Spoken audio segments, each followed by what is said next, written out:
বাংলাদেশে এখন অস্থির সময় যাচ্ছে। অনেকে উদ্বেগ উৎকণ্ঠার ভিতরে কি হয়ে যায়, কখন কি হচ্ছে না হচ্ছে।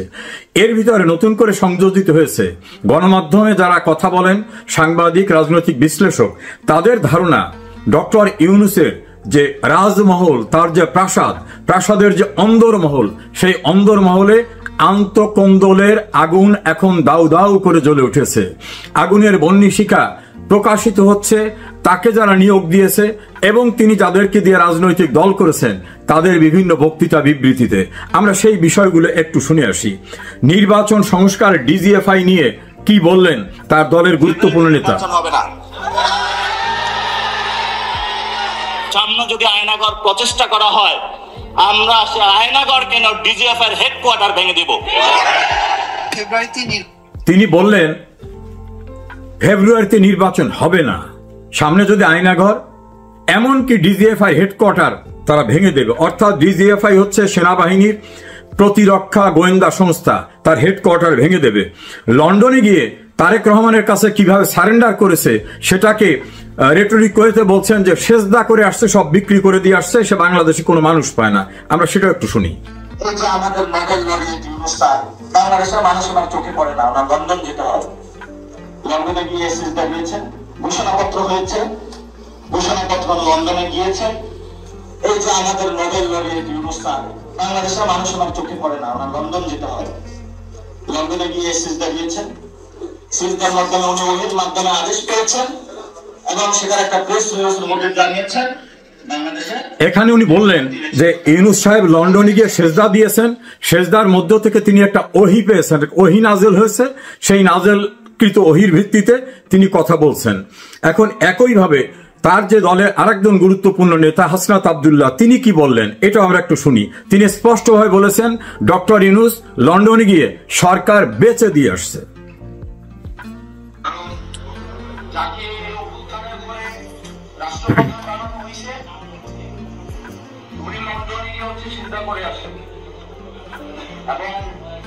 পৃথিবীর ইতিহাসে এমন ঘটনা আছে কিনা যে সরকার প্রধান, অন্তর্বর্তীকালীন সরকার প্রধান এবং রাজনৈতিক দলের ভারপ্রাপ্ত চেয়ারম্যান একই সাথে প্রেস কনফারেন্স করে। ওই দিনই সরকার লন্ডনে বেঁচে দিয়ে আসছে। হাসনাত আব্দুল্লাহ বলেন যে পৃথিবীতে এমন নজির নাই যে অন্তর্বর্তীকালীন সরকারের প্রধান এবং বিরোধী দলের নেতা একত্রে বৈঠক করে একসঙ্গে প্রেস কনফারেন্স করে এবং ওই দিনই সরকার বিক্রি করে দিয়ে আসছে। এটা হলো হাসনাত আব্দুল্লাহর বক্তব্য। এবং আমরা আরেকটা আসি, সেনা প্রধানকে ব্যারিস্টার ফুয়াদ বলছেন যে গুড়িয়ে দেবেন, উড়িয়ে দেবেন, ষড়যন্ত্রকারী বলছেন। আপনারা দেখতে পাচ্ছেন সেনা প্রধান এক ধরনের নামকাওয়াস্তের মিটিং করার মধ্য দিয়ে এখন নতুন করে ষড়যন্ত্র করছে কিভাবে প্রেসিডেন্টের অধীনে নতুন করে একটা অন্তর্বর্তীকালীন সরকার করা যায়। আপনারা জানেন এই প্রেসিডেন্ট হচ্ছে হাসিনার আর একটা গোলাম কুকুর। এক কুকুরের বাচ্চা দিয়ে আর এক কুকুরকে স্বাধীন করা যাবে না।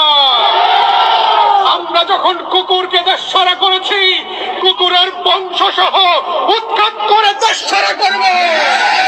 ব্যারিস্টার ফুয়াদ তিনি এবি পার্টির সাধারণ সম্পাদক, তিনি প্রধানমন্ত্রী শেখ হাসিনাকে উল্লেখ করে বলেছেন এবং রাষ্ট্রপতিকে যে ভাষায় তিনি বকাবকি করেছেন আমি আর সেটা উচ্চারণ করতে চাই না, এবং সেনাপ্রধান সম্পর্কে সুনির্দিষ্টভাবে বলেছেন যে সে ষড়যন্ত্র করছে।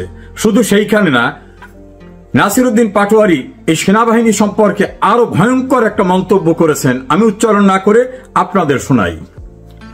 এই যে আমাদের আর্মি ভাইরা, হাতে শুধু অস্ত্র থাকতে হয় না, মাথায় কিছু গিলু থাকতে হয়।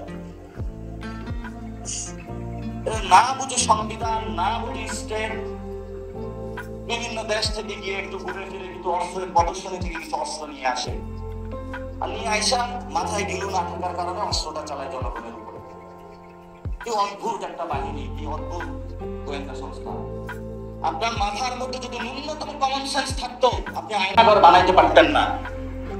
এইখানে তিনি বললেন যে গোটা বাহিনীকে, গোটা সেনাবাহিনীকে বলছেন যে এদের মাথায় কোনো ঘিলু নাই, ন্যূনতম কমন সেন্স নাই।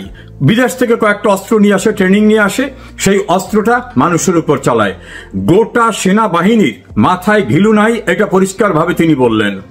আর ডিজিএফআই হেডকোয়ার্টার উড়িয়ে দেবেন। আর এক দলের সেক্রেটারি ব্যারিস্টার ফুয়াদ তো বললেন, যে ভাষায় বলেছেন আপনারা শুনেছেন। আর ফেব্রুয়ারির কথিত নির্বাচনের তারিখ বললেন ফেব্রুয়ারিতে নির্বাচন হবে না। এবং তারা দুজনই, নাসিরউদ্দিন পাটোয়ারি এবং হাসনাত আব্দুল্লাহ বললেন লন্ডনে গিয়ে ডক্টর ইউনূস সেজদা করেছেন, সেজদা করে সরকার বেচাকেনা করে দিয়ে আসছেন।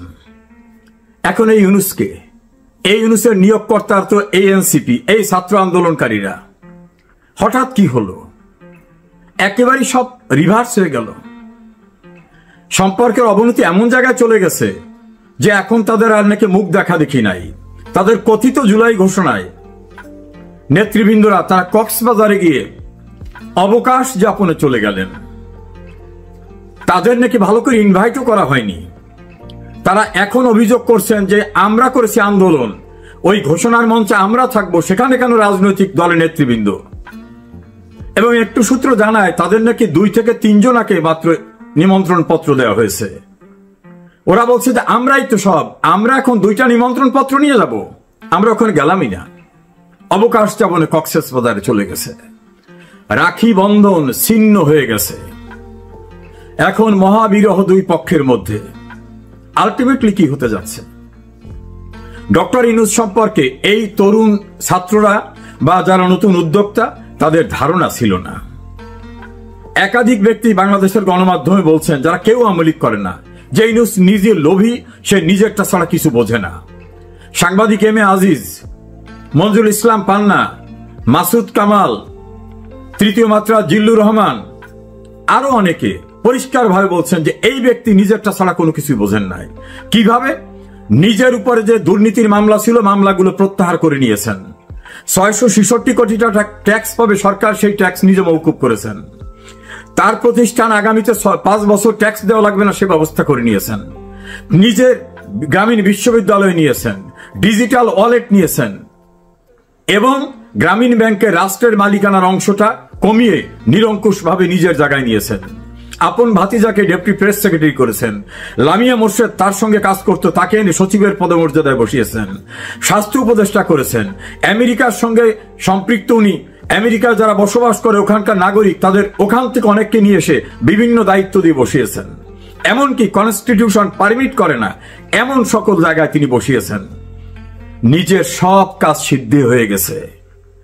এখন উনি ওনার নিয়োগকর্তা, যাদের নিয়ে গর্ব করে বলতেন আমি কতদিন থাকবো এটা আমার নিয়োগকর্তারা জানে, যারা আমাকে নিয়োগ দিয়েছে। এখন নিয়োগকর্তারা বলছেন উনি বেঈমান, উনি গাদ্দার, উনি মুনাফিক। এই 3টি শব্দ তারা বিভিন্ন বক্তৃতায় ব্যবহার করছেন। আমি সময়ের সংক্ষিপ্ততার জন্য সেই ভিডিওগুলো শোনালাম না। তারা বলছেন যে এই ইউনূস গাদ্দার, এ বেঈমান, এ বিশ্বাসঘাতক। এই কথাগুলো শেখ হাসিনা অনেক আগে বলেছিল যে এ লোভী, এ নিজেরটা ছাড়া কিছু বোঝে নাই। তখন এরা মনে করছে সপ্ত আসমান থেকে নেমে আসছে, অন্য গ্রহ থেকে নেমে আসছে এই ডক্টর মোহাম্মদ ইউনূস। কি সুন্দর হাসে, কথা বলে, কি সুন্দর অর্ডিনারি পোশাক পরে, কি নির্মোহ। এখন বোঝা গেছে নির্মোহ কি। আন্তঃকন্দল এমন জায়গায় গেছে যে ইউনূসের একজন অ্যাডভাইজার সৈয়দ রেজওয়ানা, তিনি বলছেন যে এনসিপি কি বললো না বলতে কিছু যায় আসে না, ইলেকশন হবে। 1 সপ্তাহ আগেও কি এনসিপি সম্পর্কে এই ভাষায় কথা বলা যেত? ইউনূসের প্রেস সেক্রেটারি তিনি বলছেন যে নির্বাচন হবেই। এই ঔদ্ধত্য কি দেখাতে পারত কদিন আগেও? নিয়োগকর্তাদের ইচ্ছার বিরুদ্ধে কথা বলছে।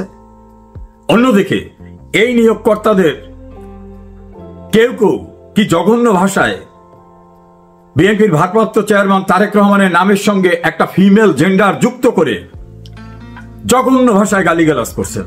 এমনকি বেগম খালেদা জিয়ার সম্পর্কে, এমনকি মিছিল দিয়ে বলছেন চাঁদা আদায় হয় পল্টনে, চলে যায় লন্ডনে।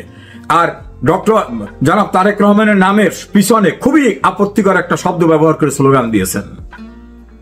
বলেছেন সারা বাংলাদেশ তারা দখল করতেছে, গরুরহাট, বাস স্ট্যান্ড, টেম্পু স্ট্যান্ড, এ দখলবাজ, এদের ক্ষমতা আসতে দেওয়া হবে না। এমনকি মিটফোর্ডে পাথর দিয়ে একজনকে নির্মমভাবে চাঁদা না দেওয়ার দায়ে মেরে ফেলার ঘটনা উল্লেখ করে তারা বলছেন যে আমরা এক পক্ষকে তাড়িয়েছি আর একজনকে ক্ষমতা আনার জন্য না। যে ভাষায় ঢাকা ইউনিভার্সিটিতে ফিমেল একটা মেল অর্গান উল্লেখ করে যে স্লোগান বিএনপির বিরুদ্ধে দিয়েছে, আমার মনে হয় না বাংলাদেশের ইতিহাসে কখনো এমন শব্দ দিয়ে কোন স্লোগান হয়েছে। একই ভাষায় জামাত ইসলামীও বিএনপিকে গালিগালাজ করেছে অশ্লীল অশ্রাব্য ভাষায়, এবং বলা হয়েছে সারা দেশ লুটপাট করছে যারা, তারা ক্ষমতায় আসবে এটা যেন তারা না ভাবে। এভাবে এনসিপি, জামাত, বিএনপি পরস্পরকে শালীনতা শিষ্টাচার বহির্ভূত ভাষায় গালিগালাজ করেছেন, যেটা বাংলাদেশে দীর্ঘদিন বিরোধ থাকা সত্ত্বেও আওয়ামী লীগ, বিএনপি, জাতীয় পার্টি, জামাত এরাও বোধহয় কেউ কোনোদিন এই ভাষা ব্যবহার করে কোন রাজনৈতিক নেতাদেরকে, প্রতিপক্ষকে কোনোভাবে গালিগালাজ করেনি। আর সারা দেশে যাতে বিএনপির ইমেজ সংকট চরম হয় সেজন্য জামাত ইসলামী মোটামুটি বিএনপিকে চাঁদাবাজের দল, বাজারঘাট দখল করা, বাড়ি দখল করা, মাছের গেট দখল করা, টেম্পো স্ট্যান্ড দখল করা, এই দখলবাজ হিসাবে মোটামুটি তাদেরকে বিভিন্ন জায়গায় জেনারেলাইজ করে ফেলছে। আবার বিএনপি বিষয় বলছেন যারা ৭১ অপরাধ করেছে, যুদ্ধ অপরাধী, যারা ৭১ বাংলাদেশ চায় নাই, তারাই দেশে ক্ষমতা আসতে পারবে না। আর মধ্যবর্তী থেকে এই এনসিপি দুই গ্রুপকে নানা কথা বলছেন। এনসিপির মাহফুজ আলম, যাকে সক্রেটিস বলা হয়, তিনি তো বলছেন যে ৭১ সালের দায় যাদের কাঁধে রয়েছে তারা নতুন করে কোনো কিছু চিন্তা করতে পারবে না। আবার জামাতের নায়েবে আমির ডক্টর মোহাম্মদ আব্দুল্লাহ তাহের, তিনি বিএনপির এক নেতাকে পরিষ্কারভাবে বলছেন যে এনসিপির প্রধান যিনি, ও তো আমাদের তৈরি, আমরা ওকে গ্রোন আপ করেছি, নাহিদ ইসলামের কথা বলেছেন। তাহলে এনসিপি তাদের তৈরি। আবার তিনি বিবিসির সঙ্গে ইন্টারভিউ দিয়ে বলছেন এই আন্দোলন আমরাই করেছি, নেপথ্যে আমরা ছিলাম, কিন্তু আমাদের নাম বাইরে আসলে সমস্যা হবে, এই জন্য আমরা বেনামিতে অন্যদের দিয়ে, কেউ ছাত্রলীগের আশ্রয়, কেউ নূরের ছাত্র সংগঠনের আশ্রয়, বিভিন্ন ভাগের থেকে আমরা কাজ করেছি। এটা বিবিসির কাছে তিনি বলছেন। ওই সময় কিন্তু শেখ হাসিনা বলছিলেন এটা কোঠার আন্দোলন না, আসল আন্দোলন ক্ষমতা দখল করা, এবং এর নেপথ্যে জামাত, শিবির, বিএনপি। এখন কিন্তু তারা নিজেরা স্বীকার করতেছেন। একইভাবে এনসিপির আব্দুল হান্নান মাসুদ, আসিফ মাহমুদ, সজীব ভুইয়া, নাহিদ ইসলাম, তারা প্রকাশ্যে বলছেন আমাদের টার্গেট ছিল সরকার উচ্ছেদের ৫ তারিখ যদি সরকার পড়ে না যেত আমরা অস্ত্র তুলে নিতাম। তাহলে তাদের আসল টার্গেট ছিল সরকার পতনের আন্দোলন, এবং তাদের সেই অস্ত্র ছিল অস্ত্র তুলে নিতাম বললে তাদের হাতে তো নিশ্চয় অস্ত্র ছিল না, তুলতো কোন জায়গা থেকে। এভাবেই তারা স্বীকার করতেছে সবখানে যে আমরা যদি মেট্রোলে আগুন না দিতাম, পদ্মা সেতুতে আগুন না দিতাম, আমরা যদি পুলিশ মেরে না ফেলতাম, তাহলে কি আন্দোলন গতি পেত? এসব হতো? তাহলে মানুষ মারা, পুলিশ মারা, দেশের ভিতর নৈরাজ্য সৃষ্টি করা, ভাঙচুর করা, ক্ষমতা দখলের জন্য অস্ত্রের প্রস্তুতি নেওয়া। এবং আসিফ মাহমুদ, সজীব ভুইয়া একথা বলছেন যে নাহিদ ভাই ভিডিওতে বার্তা তৈরি করে রেখেছিল যে আমরা অস্ত্র তুলে নেব যখন, তখন এই ভিডিও বার্তা চতুর্দিকে ছড়িয়ে যাবে। তাহলে শেখ হাসিনা যেগুলো বলেছিলেন সেইগুলো এখন তারা স্বীকার করতেছে।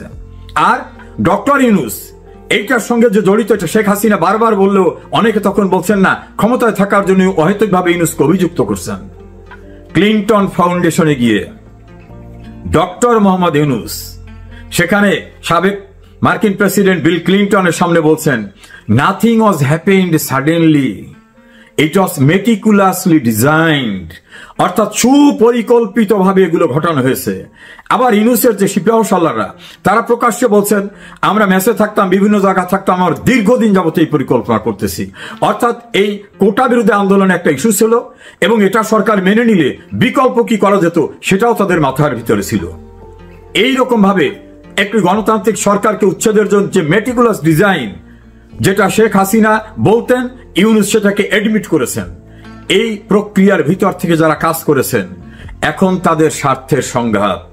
নতুন নতুন বাচ্চা ছেলেরা উপদেষ্টা হয়েছে, অর্থকড়ির স্বাদ পেয়েছে, কেউ তার নিজের এলাকায় বাবাকে দিয়ে সন্ত্রাস, নাহিদ ইসলাম তার বাবাকে দিয়ে অফিস খোলা, কেউ বলছেন মাহফুজের টাকা অস্ট্রেলিয়ায় চলে যাচ্ছে। আসিফ নজরুল সম্পর্কে অনলাইন অ্যাক্টিভিস্ট ইলিয়াস সাহেব বলছেন 100 কোটি টাকা তিনি আমেরিকায় নিয়েছেন। তিনি চ্যালেঞ্জ করে বলছেন যে কোথায় কিভাবে টাকা নেওয়া হয়েছে সব আমি জানি। এরকম ভাবে থলের বিড়াল সব বেরিয়ে আসা শুরু হয়েছে, অথচ এরা সবাই কিন্তু এক কাতারে ছিল। গতকাল একজন প্রভাবশালী অনলাইন অ্যাক্টিভিস্ট ফ্রান্স থেকে বলেছেন, সার্ভে যে রিপোর্ট আসছে এতে বিএনপি, জামাত, এনসিপি কারোই ক্ষমতা আসার মতো অবস্থা নাই, নতুন কাউকে নিয়ে আসতে হবে। তিনি তার অ্যাসেসমেন্টে বুঝেছেন যে এদের কারো এখন ইমেজ ভালো না। ভেরি রিসেন্টলি যে সার্ভে হয়েছে, সেই সার্ভেতে এর পূর্বে যে সার্ভে একই প্রতিষ্ঠান করেছিল তার থেকে অবনতি হয়েছে বিএনপি, জামাত এবং এনসিপির। এনসিপি একটু বেড়েছে, বিএনপি জামাতের অবস্থা খুবই নিচে নেমে আসছে। অর্থাৎ এই দুই সংগঠনের যে প্রচন্ডভাবে ইমেজ সংকট, মানুষ তাদের কাছ থেকে মুখ ফিরিয়ে নিচ্ছে, মানুষের প্রত্যাশা পূরণ হবে না এদের দ্বারা, এটা মানুষ বুঝেছে। সারা দেশে চাঁদাবাজি, সন্ত্রাস এক প্রকার করছেন বিএনপি, আর জামাত করেছেন বিভিন্ন প্রতিষ্ঠান দখল করা, বিশ্ববিদ্যালয়ের ভিসি থেকে শুরু করে বিভিন্ন জায়গায়।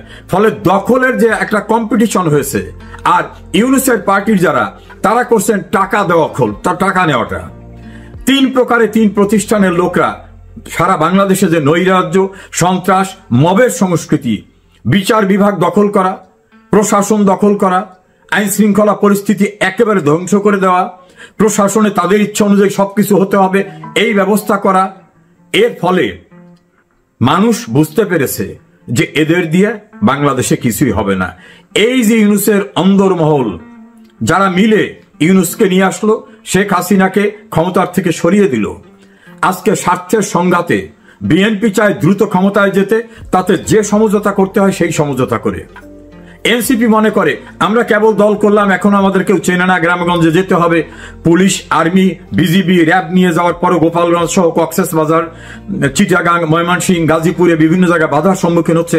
তারা একটু দাঁড়াবার পরে অতীতে সামরিক শাসকরা যেরকম ভাবে দল করছিল, এরশাদ, জিয়াউর রহমান, ওভাবে তারা হৃষ্টপুষ্ট হয়ে তারপরে তারা দল করবে, এরপর ইলেকশন করবে।